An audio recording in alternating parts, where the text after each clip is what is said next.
Salut, quelques statistiques captivantes et utiles à ta recherche d'emploi sur le réseau professionnel LinkedIn. Je m'appelle Matt, j'espère que tu vas bien. On a parlé des demandes de connexion dans la dernière vidéo et je vais continuer de faire du millage là-dessus pour te faire quelques précisions. Je vais parler légèrement aussi des emails, à savoir est-ce que tu as plus de chances d'obtenir des retours positifs en envoyant des emails versus des demandes de connexion suivies d'un message.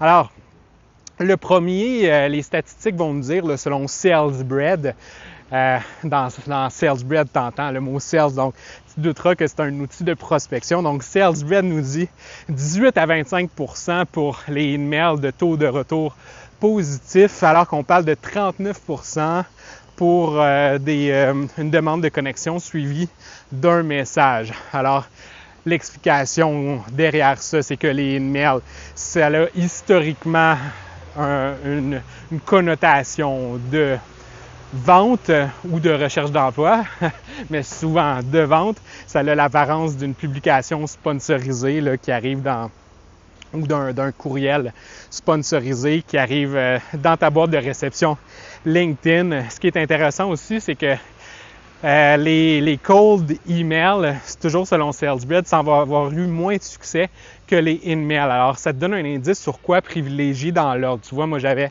tort. Je pensais que les in-mails pourraient fonctionner un petit peu moins bien. C'est vrai que on parle pas de la délivrabilité. Je ne sais pas si c'est une bonne traduction de l'anglais, donc le taux de deliverability d'un email est naturellement moins élevé qu'un in-mail, hein, parce que le in-mail, on paye pour ça, donc on sait que ça va arriver dans la boîte de réception LinkedIn de notre monde, mais c'est vrai que les filtres anti-spam de nos courriels sont beaucoup plus rigides, sont beaucoup plus capricieux à ce niveau-là. Alors, c'est peut-être ce qui explique les chiffres. Je voulais revenir sur l'étude de BotDog qui avait envoyé 16 000 invitations. Alors, BotDog, le mot nous révèle aussi que c'est un engin d'automatisation d'invitations et de messages. Alors, on ne sait pas jusqu'à quel point ils ont personnalisé leurs invitations de façon manuelle. J'en doute fort, ce serait l'astérix que je mettrais à ça, mais j'ai été fouiller un petit peu plus sur le site et alors que je n'avais pas avancé de chiffres dans ma dernière vidéo, eh bien, ailleurs sur le site, j'ai trouvé que c'est 80% plus d'acceptation lorsqu'on n'ajoute pas de notes à notre invitation. Alors, c'est très, très révélateur. Ça entre en grand contraste avec les chiffres de LinkedIn qui, eux, nous disent que on a 300% plus de chances d'obtenir une acceptation lorsqu'on ajoute une note personnalisée. Alors, c'est très drôle qu'ils mettent pourtant le bouton super en évidence de ne pas ajouter de notes et celui d'ajouter une note est pas en bleu autant visible que l'autre. Je ne sais pas pourquoi LinkedIn privilégie pourtant ne pas envoyer de notes dans son interface utilisateur. Maintenant sur un autre blog qui s'appelle Reactin, qui est écrit en français. Eux sont arrivés à des conclusions similaires au site de BotDog. Alors, eux ont envoyé 80 000 invitations et sur ces dernières, ils sont arrivés à, eux aussi, plus d'acceptation lorsque aucune note n'était ajoutée à la demande de connexion. On parle de 55 à 68% d'acceptation. Ce chiffre-là, c'est à cause du secteur d'activité ou du niveau hiérarchique. Il faut dire que de façon globale, les demandes de connexion sur LinkedIn, selon toujours Reactin, sont acceptées à 48%. Alors, SalesBread, eux, étaient arrivés à du 45%. Donc, ça aussi, là, ça se rejoint beaucoup. Donc, pour ce qui est du contexte, là, quand on envoie une note, alors là, on parle d'un chiffre qui oscille, toujours selon Reactin, de 28 à 45%. Toujours dépendant du niveau hiérarchique et du secteur d'activité.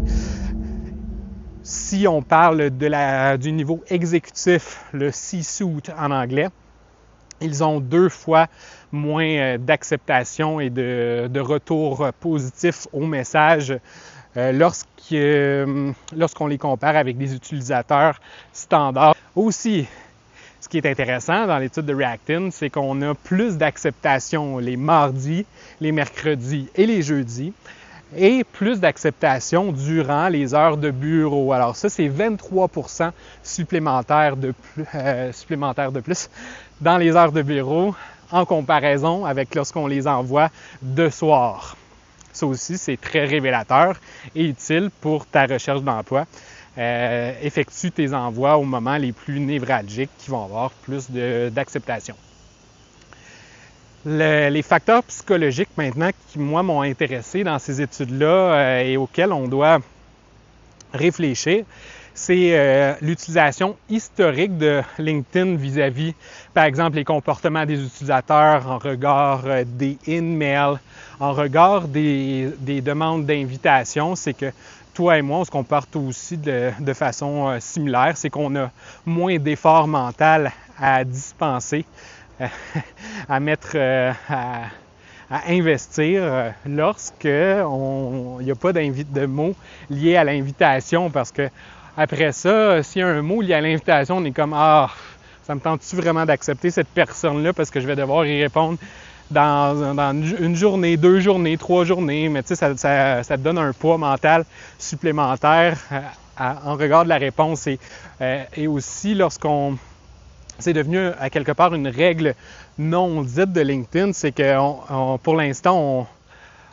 on envoie juste une invitation puis on parlera par la suite. Tu sais, c'est devenu le fonctionnement standard de démarrer l'échange par la suite. Et ça, c'est de plus en plus clair là, dans l'esprit des gens. Merci d'avoir écouté la vidéo jusqu'à la fin. J'imagine que c'est le moment de me mettre un like sous celle-ci pour m'encourager à en produire des nouvelles, aussi pour me positionner dans l'algorithme. Ça va être extrêmement apprécié. Abonne-toi à la chaîne pour plus de conseils sur la recherche d'emploi, la carrière, le curriculum vitae, le profil LinkedIn.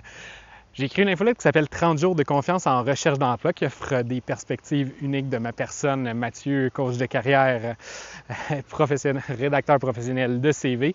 Alors, sur cet art qu'est la recherche d'emploi, tu vas trouver le lien dans la description. Va voir ça, ça en vaut la peine. Et enfin, on se dit à la prochaine pour une autre vidéo de l'œil. À tout de suite!